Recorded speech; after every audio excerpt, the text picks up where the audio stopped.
시청자 여러분 안녕하십니까? 헬로티비 뉴스입니다. 양천구의 대표적인 축제인 Y교육 박람회가 특혜 의혹에 휩싸였습니다. 특정 업체 수주 의혹은 물론 입찰 방식에 대한 문제점이 행정사무감사에서 제기됐습니다. 김호 기자의 보도입니다. 지난 5월 열린 양천 Y교육 박람회. 대표적인 6건의 계약을 통해 행사가 치러졌습니다.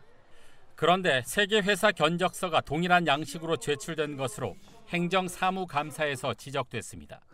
심지어 계약을 수주한 2개 업체는 회사 이름은 다르지만 대표가 같은 것으로 확인됐습니다. 세 개 업체가 똑같이 들어왔어요. 돌려막기 식으로 했다라는 이렇게 판단이 돼서 지금 과장님한테 좀 질문을 드린 겁니다. 어떤 양식에 대해서는 좀 괜찮다 싶은 양식은 다 그 양식으로 서로 이렇게 돌아가면서 하는 거기 때문에 양식에 대한 그 문제는 없어 보인다고 생각합니다. 과장님, 이 한 가지만 돌아다닙니까? 양식이? 입찰 방식에서도 특혜가 주어졌다는 의혹이 제기됐습니다. 본인들이 계속 했던 사업인데 입찰을 안 했어요. 자, 그래서 유찰이 됩니다. 유찰이 되니까 우리 청에서 어떻게 합니까? 기다렸다는 듯이 바로 긴급 공고 날립니다. 근데 희한하죠? 본입찰에서는 투찰도 안 했던 업체가 기다렸다는 듯이 긴급 공고 뜨니까 특정 다른 업체 A가 들어오니까 바로 투찰 들어왔죠. 맞습니까? 틀립니까? 사업에 대한 이해도도 떨어질 수 있고, 근데 저희가 어떻게 그 무응찰에 대한 거를 저희도 전혀 예측하지 못했던 상황이기 때문에. 알겠으니까. 구금고인 우리은행의 협찬 방식에 대한 문제도 제기됐습니다. 지난해까지 후원금 형태로 양천구에 기부금을 전달한 우리은행이 올해는 양천구가 아닌 교육박람회 행사업체에게 직접 협찬금 형태로 지원한 이유를 밝히라고 요청했습니다. 후원금 형태에서 협찬금 형태로 변경된 사유를 말씀해달라고. 왜 변동이 됐습니까? 사회복지라든가 소외계층에 대한 지원은 기부금 형식이 맞고 우리은행의 그 홍보를 위한 행사 같은 것에 지원하는 것은 협찬의 방식이 맞다고 그렇게 말씀을 하셨습니다. 이 밖에 양천구에서 그동안 구금고에서 받아온 기부금을 특정 업체에게 협찬금으로 지원하라고 한 근거는 무엇인지 명확한 답변을 제출하라고 요청했습니다. 헬로티비 뉴스 김호입니다. 양천구가 반려동물 복지도시 조성을 위해 동물복지 지원 사업을 추진합니다. 먼저 양천구에 거주하는 65세 이상 기초연금 수급자를 대상으로 반려동물 한 마리당 최대 40만 원의 진료비를 지원합니다. 또 기초생활수급자 등 취약계층에는 한 마리당 최대 10일, 1인 가구에는 최대 5일까지 반려동물 돌봄을 지원합니다. 이 밖에 3개월령 이상 반려동물을 대상으로 광견병 예방접종을 지원하고 반려동물 맞춤형 교육을 실시합니다. 양천구가 부족한 주차공간 확보를 위해 신정 4동 벚꽃길 공영주차장을 새롭게 조성하고 본격적인 운영에 들어갔습니다. 양천구는 90억 원의 사업비를 들여 기존 평면식 주차장을 지하 2층, 지상 3층 규모로 확대해 기존보다 2배 이상 많은 74면의 주차 공간을 확보했습니다. 또 일반형 36면과 확장형 16면, 가족 배려 8면과 장애인 전용 3면 등 다양한 차량 유형을 수용할 수 있는 주차 공간은 물론 공중 화장실 등 편의시설도 마련했습니다. 신정 4동 일대는 목동역과 신정역, 목동 로데오 거리 등이 인접한 곳으로 만성적인 주차난을 겪어왔습니다. 은평구가 청년들의 자산 형성과 저소득 가정의 자녀 교육 자금 마련을 위해 희망2배 청년통장과 꿈나래 통장 신규 참여자를 모집합니다. 모집 대상은 청년통장은 은평구에 거주하는 만 18세 이상 34세 이하 청년으로 월 근로소득이 255만 원 이하이면서 부양 의무자 기준을 충족해야 합니다. 또 꿈나래 통장은 기준 중위소득 80% 이하의 저소득 가구 중 만 14세 이하 자녀를 양육하는 가정입니다. 모집 기간은 오는 20일까지며 서류 심사 등을 거쳐 오는 11월 4일 최종 확정됩니다. 이재명 대통령이 취임하면서 그동안 숙제로 남아있던 현안 해결에 대한 기대가 더욱 높아지고 있습니다. 특히 후보 시절부터 공약했던 공공의료 분야의 과제 해결에 본격적으로 나설 것으로 전망되고 있습니다. 하지만 여전히 의료계와 풀어야 할 과제가 남은 만큼 당장의 추진은 어려워 보입니다. 송유찬 기자의 보도입니다. 공공의료 분야의 최대 핵심은 필수 지역 공공의료 강화입니다. 인력은 물론 인프라 확대에 초점을 두고 있습니다. 인천공항에서 외국인 산모가 쓰러지는 일이 있었는데요. 아이를 낳을 병원을 찾다가 결국은 구급차 안에서 분만을 하는 사건이 있었습니다. 이런 필수 의료 체계가 제대로 갖춰졌더라면 발생하지 않을 일이었습니다. 공공의료의 중요성은 더 이상 강조하지 않아도 모든 국민이 공감하는 의제가 되었습니다. 24년 의대 정원을 문제로 시작된 전공의 진료 거부로 환자와 병원 노동자들은 여전히 어려움을 겪고 있습니다. 특히 인천은 꾸준히 인구가 늘고 있지만 병상수를 비롯해 공공의료 인프라가 전국 17개 시도 가운데 하위권에 머물고 있습니다. 보건의료 노조를 비롯해 공공의료계의 목소리가 더욱 커질 수밖에 없는 상황. 이재명 대통령 역시 후보 시절부터 공공의료 확충을 통해 지역 및 필수의료 인력 확보에 나서겠다고 공언했습니다. 성남의료원 설립이 이 대통령의 정치 입문 계기였던 만큼 공공의료 확충 정책에 힘이 실릴 가능성이 크다는 평가가 나오는 이유입니다. 이 대통령은 후보 시절 핵심 공약으로 공공의대 신설과 지역의사제, 공공의료사관학교 설립 등을 내놨습니다. 공공의대는 인천을 비롯해 전남과 전북에 각각 한 곳씩 신설하고 경북에는 일반의대를 설립해 총 4곳의 지역의대를 새로 만든다는 계획입니다. 이와 함께 의대 입학 후 의사면허를 취득하면 해당 지역에서 10년간 의무 복무하는 지역의사제를 도입하고 필수의사를 양성해 공공병원에 배치하는 공공의료사관학교 설립도 추진하기로 했습니다. 인천은 인천대의 공공의대를, 인천의료원 제2의료원 설립과 함께 더욱 개선된 인프라 환경을 원하고 있습니다. 이 대통령의 공약과 맞물려 있지만 의료계의 반발도 무시할 수 없는 상황. 의료계 역시 필수 지역 공공의료 강화의 필요성에는 공감하고 있습니다. 하지만 공공의대 등 신설 공약을 두고 지방 소멸의 흐름 속에서 의대 정원 확대가 아닌 기존 지역 의료기관 인프라를 개선하고 필수 의료 체계를 강화하는 것이 효과적이라고 주장하고 있습니다.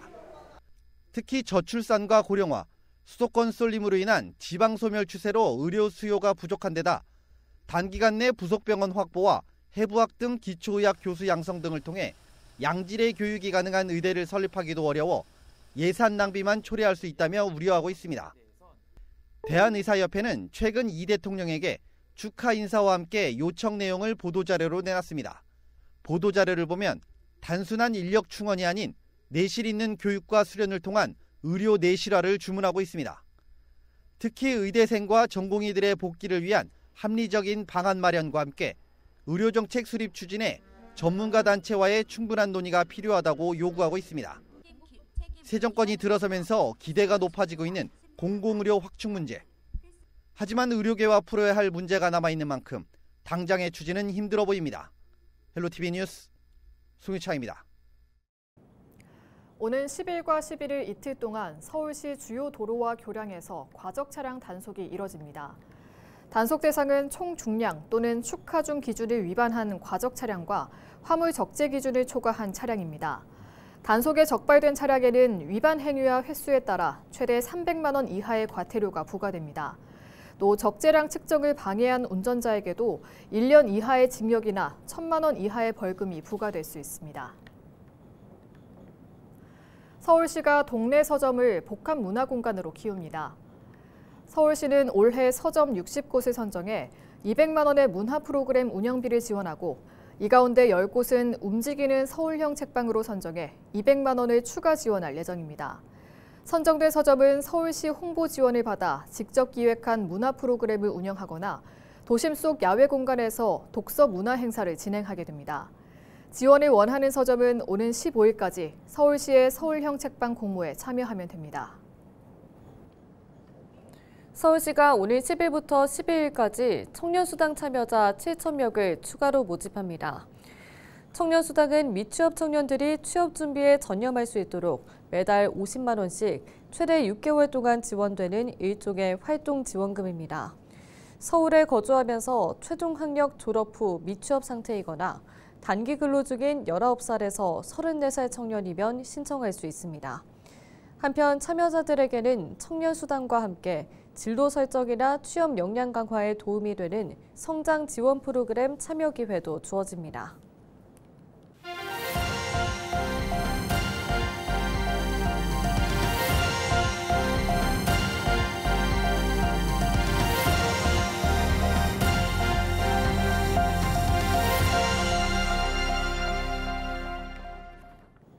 경기도는 지난 8일 김동연 지사가 김진경 도의회의장, 양당 대표 의원 등과 가진 치맥 회동에서 여야 정협치위원회를 복원하기로 합의했다고 밝혔습니다. 오는 10일 도의회 정례회 개회를 앞두고 전날 수원의 한 식당에서 만난 이들은 2시간여 동안 만참을 겸한 간담회를 가졌습니다. 이 자리에서 김 의장은 민생경제 회복을 위한 정책 논의를 할 수 있게 여야 정협의체를 회복하자고 요청했고, 김 지사도 경기도 발전을 위한 원활한 소통이 필요하다는 데에 공감한다는 뜻을 밝혔습니다. 경기도가 대학생들을 위한 1,000원의 아침밥에 이어 1,000원 매점을 전국 처음으로 도입합니다. 경기도는 9일 NH농협은행 경기본부, 경기도 사회복지협의회, 경기사회복지공동모금회, 가천대학교, 형택대학교와 대학생 1,000원 매점 운영을 위한 업무 협약을 맺었습니다. 협약에 따라 6개 기관은 올 하반기 가천대학교와 평택대학교에 1,000원 매점 개점에 나서게 됩니다. NH농협은행 경기본부가 경기사회복지공동모금회를 통해 경기도 사회복지협의회에 지정 기부하면 경기도 사회복지협의회에서 물품 구매와 매점 운영 컨설팅 등을 맡게 됩니다. 매점 운영은 총학생회 등 학생자치기구가 담당합니다. 경기도교육청이 교육복지 전문 인력을 추가 채용해 교육 취약계층이 많은 지역에 우선 배치합니다. 도교육청은 교육복지 정책 확대, 학생 맞춤 통합지원법 시행에 따라 교육복지 조정자 인력 충원이 필요하다고 보고 추가 채용에 나서기로 했습니다. 신규 인력은 학생 지원이 시급한 구리 남양주와 화성 오산, 동두천 양주 3개 교육지원청에 신규 추가 배치할 계획입니다. 이 밖에도 도교육청은 교육복지 전문 인력 충원을 위해 사회복지직 공무원 20명을 임기제 공무원으로 채용해 모든 교육지원청에 배치했습니다. 경기도는 오늘 13일부터 16일까지 경기도산 농수산물 구매 금액의 30%를 할인해주는 할인 쿠폰 지원 사업을 실시합니다. 경기도는 농수산물 수급 불안과 식품 외식물가 상승 등에 긴급 대응하기 위해 이 같은 사업을 추경 예산으로 추진해 왔습니다. 올해부터는 이를 경기도 농수산물 할인 쿠폰 지원 사업으로 명확히 정비하고 250억 원을 본 예산에 편성했습니다.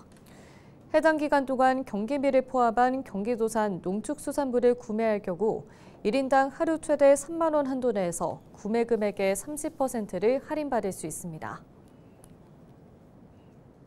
인천시가 오는 27일까지 소고기 스마트 제조 지원 강화 사업 대상 업체를 모집합니다. 이번 사업은 수작업 중심 제조 공정을 자동화하고 스마트 기술을 도입해 생산성과 안전성을 높이기 위해 마련됐습니다. 시는 총 100개 내외의 소공인을 선정해 업체당 최대 500만 원을 지원할 계획입니다. 지원 대상은 중소벤처기업부 스마트 제조 지원 사업에 선정된 인천 지역 소공인이며 장비와 소프트웨어 임차 자부담금을 일부 보조합니다. 인천 개항장 축제인 2025 인천 개항장 국가유산 야행이 오는 14일부터 15일, 9월 20일부터 21일까지 총 2회에 걸쳐 열립니다.